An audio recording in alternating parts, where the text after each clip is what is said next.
Hello बच्चों, कैसे हैं आप सब। आओ बेटा सॉल्व करते हैं इस क्वेश्चन को। क्वेश्चन दिया बेटा, चूज द करेक्ट स्टेटमेंट और स्टेटमेंट्स। चार बेटा यहाँ पर ऑप्शन है स्टेटमेंट के फॉर्म में। हमें इसमें से करेक्ट स्टेटमेंट्स को सिलेक्ट करना है। आइए, पहला स्टेटमेंट दिया हुआ बेटा ऑप्शन फर्स्ट के फॉर्म में। In general, more the ionization energy, more will be electronegativity. more is the ionization energy, more will be electronegativity। देखो बेटा, आयोनाइजेशन एनर्जी क्या होती है। जो हमारी आयोनाइजेशन एनर्जी होती है वो साइज के इनवर्सली प्रोपोर्शनल होती है। Ionization energy inversely proportional to size. ठीक है बेटा, जिसका साइज छोटा होता है उसकी आयोनाइजेशन एंथैल्पी ज्यादा होती है। आयोनाइजेशन एंथैल्पी का मतलब ये हुआ कि इलेक्ट्रॉन को, आइसोलेटेड गैसियस एटम के आउटर मोस्ट शेल से एक इलेक्ट्रॉन को रिमूव करने में जो एनर्जी रिक्वायर्ड होती है उसको बोलते हैं आयोनाइजेशन एंथैल्पी। ठीक है बेटा, जैसे जैसे हम लेफ्ट टू राइट मूव करते हैं पीरियड में तो क्या होता है, एटॉमिक नंबर बढ़ता है, साइज डिक्रीज होता है। आयोनाइजेशन एंथैल्पी क्या होती है बेटा, आयोनाइजेशन एंथैल्पी इंक्रीज होती है। ठीक है, इलेक्ट्रोनेगेटिविटी में क्या होता है, इलेक्ट्रोनेगेटिविटी, अगर हम इलेक्ट्रोनेगेटिविटी की बात करें तो इलेक्ट्रोनेगेटिविटी पीरियड में लेफ्ट टू राइट मूव करने पर क्या होती है बेटा, हम पीरियड में लेफ्ट टू राइट मूव करते हैं, इलेक्ट्रोनेगेटिविटी भी इंक्रीज होती है, इंक्रीज होती है। ठीक है, तो सीधी सी बात यहां पर निकल के क्या आई, in general more is the ionization energy, more will be electronegativity. तो जिसकी आयोनाइजेशन एंथैल्पी हाई है उसकी इलेक्ट्रोनेगेटिविटी भी हाई है। सीधी सी बात यही निकल के आई, क्योंकि पीरियड में लेफ्ट टू राइट मूव कर रहे हैं तो आयोनाइजेशन एनर्जी भी इंक्रीज हो रही है और इलेक्ट्रोनेगेटिविटी भी इंक्रीज हो रही है। मतलब जिसकी इलेक्ट्रोनेगेटिविटी, आयोनाइजेशन एंथैल्पी हाई है उसकी इलेक्ट्रोनेगेटिविटी हाई है, या इसका उल्टा बोल लो कि जिसकी इलेक्ट्रोनेगेटिविटी हाई है उसकी आयोनाइजेशन एंथैल्पी भी हाई है। ठीक है, तो ये स्टेटमेंट हमारा करेक्ट है, ऑप्शन ए करेक्ट स्टेटमेंट है। आप कोई सा भी एग्जांपल ले लो, कोई सा भी एग्जांपल ले लो, जैसे आप फ्लोरीन का ही एग्जांपल ले लो। ठीक है ना, तो लिथियम से आप फ्लोरीन की ओर मूव करो, लिथियम का साइज बड़ा है, फ्लोरीन का साइज छोटा है ना। आपने जैसे लिथियम को ले लिया, ये पीरियड नंबर सेकंड का एलिमेंट है, और इधर आपने फ्लोरीन को ले लिया तो लिथियम का साइज बड़ा है, लिथियम का एटॉमिक नंबर 3, 4, 5, 6, 7, 8, 9, फ्लोरीन का एटॉमिक नंबर 9 है। तो साइज आज लेफ्ट टू राइट मूव कर रहे हैं, साइज डिक्रीज हो रहा है, इसका मतलब आयोनाइजेशन एंथैल्पी इंक्रीज हो रही है। और इलेक्ट्रोनेगेटिविटी आपको पता ही है, पीरियड में लेफ्ट टू राइट मूव करते हैं इलेक्ट्रोनेगेटिविटी इंक्रीज होती है, और फ्लोरीन मोस्ट इलेक्ट्रोनेगेटिव एलिमेंट होता है। तो स्टेटमेंट फर्स्ट तो हमारा जो ऑप्शन है वो करेक्ट हो गया। सेकंड आइए, electronegativity increases, electronegativity increase means metallic character increases, ऐसा तो नहीं है बेटा।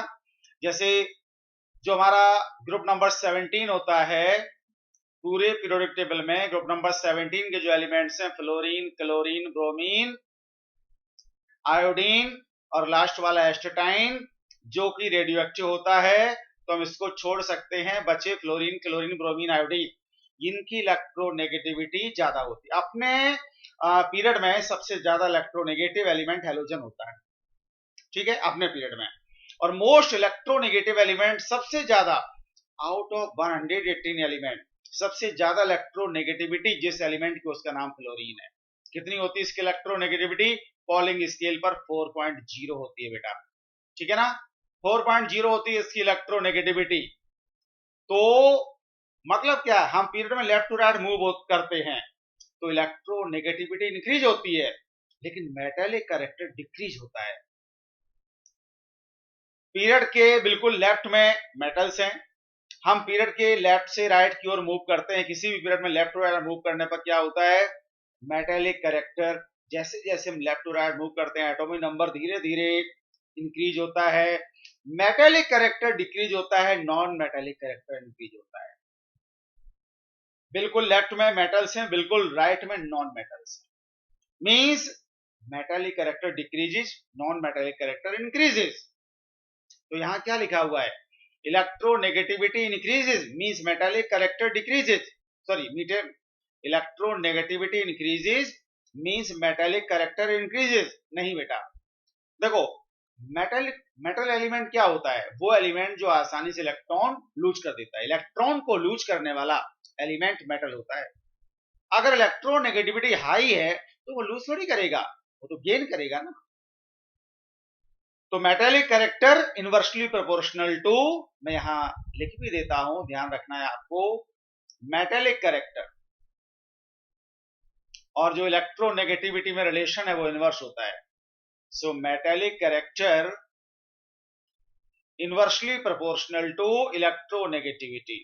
तो जिसकी इलेक्ट्रोनेगेटिविटी लोअर होती है उसका मेटालिक कैरेक्टर ज्यादा होता है, और जिसकी इलेक्ट्रोनेगेटिविटी हाई होती है उसका मेटालिक कैरेक्टर कम होता है। ठीक है, अब फ्लोरीन की इलेक्ट्रोनेगेटिविटी सबसे हाई है, तो ये मेटल थोड़ी है, ये तो नॉन मेटल है। ठीक है, तो electronegativity increase means metallic character increase, no this is wrong, option B wrong. Okay बेटा, third, in general lower will be the ionization energy, easier will be to remove electron। बिल्कुल बेटा, जो ionisation energy है वो किस पे depend करेगी, यहां पर देखो लिखा हुआ है in general lower will be ionization energy, easier will be to remove electron। अगर आयोनाइजेशन एनर्जी कम है तो इलेक्ट्रॉन को निकालना आसान है। इलेक्ट्रॉन निकालने का मतलब क्या हुआ, आइसोलेटेड गैसियस एटम के आउटर मोस्ट इलेक्ट्रॉन को रिमूव करने में जो एनर्जी रिक्वायर्ड होती है, क्यों रिक्वायर्ड होती है, क्योंकि इलेक्ट्रॉन को न्यूक्लियस अपनी ओर पुल कर रहा है और हमें इलेक्ट्रॉन को न्यूक्लियस के आगे अट्रैक्शन के अगेंस्ट ले जाना है, तो हमें सीधी सी बात एनर्जी देनी पड़ेगी, तो एनर्जी हमें खर्च करनी पड़ेगी। तो जो एनर्जी रिक्वायर्ड होती है उसी का नाम आयोनाइजेशन एनर्जी। ठीक है, तो in general lower will be ionization energy, easier will be the removal of electron. बिल्कुल सही है बेटा, हमें जितनी कम एनर्जी देनी पड़ती है उतना आसानी से इलेक्ट्रॉन रिमूव हो जाता है।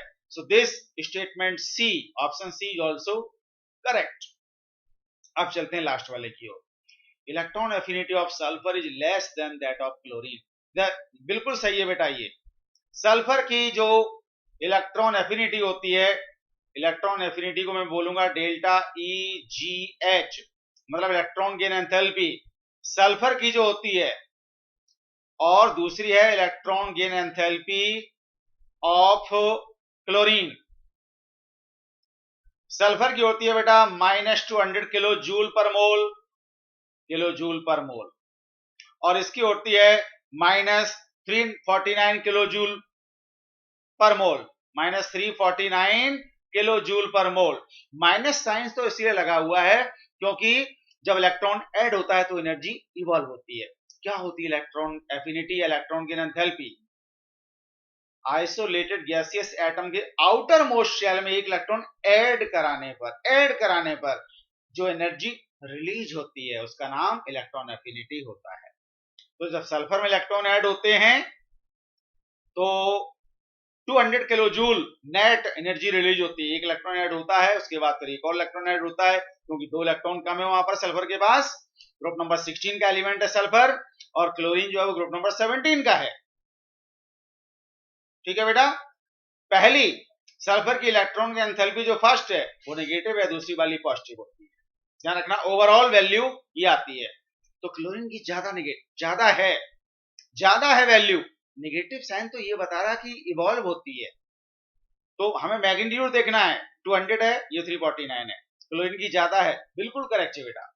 हैलोजेंस की electron gain enthalpy, electron affinity सबसे ज्यादा होती है, और सबसे खास बात ये कि सभी 118 एलिमेंट्स में से जो क्लोरीन है उसकी इलेक्ट्रॉन गेन एंथैल्पी या मैं बोलूं इलेक्ट्रॉन एफिनिटी सबसे ज्यादा होती है। ध्यान रखने वाली बात, दो बातें, इलेक्ट्रॉन एफिनिटी सबसे ज्यादा क्लोरीन की Cl, और इलेक्ट्रोनेगेटिविटी सबसे ज्यादा फ्लोरीन की है। ध्यान रखना, दोनों ही 17 ग्रुप में है, तो ये हमारे जो करेक्ट स्टेटमेंट होंगे, करेक्ट ऑप्शन होंगे इस क्वेश्चन का, जो फाइनल आंसर होगा ऑप्शन ए सी डी ये करेक्ट है। Option B is incorrect. Hope you understand this explanation. Thank you very much.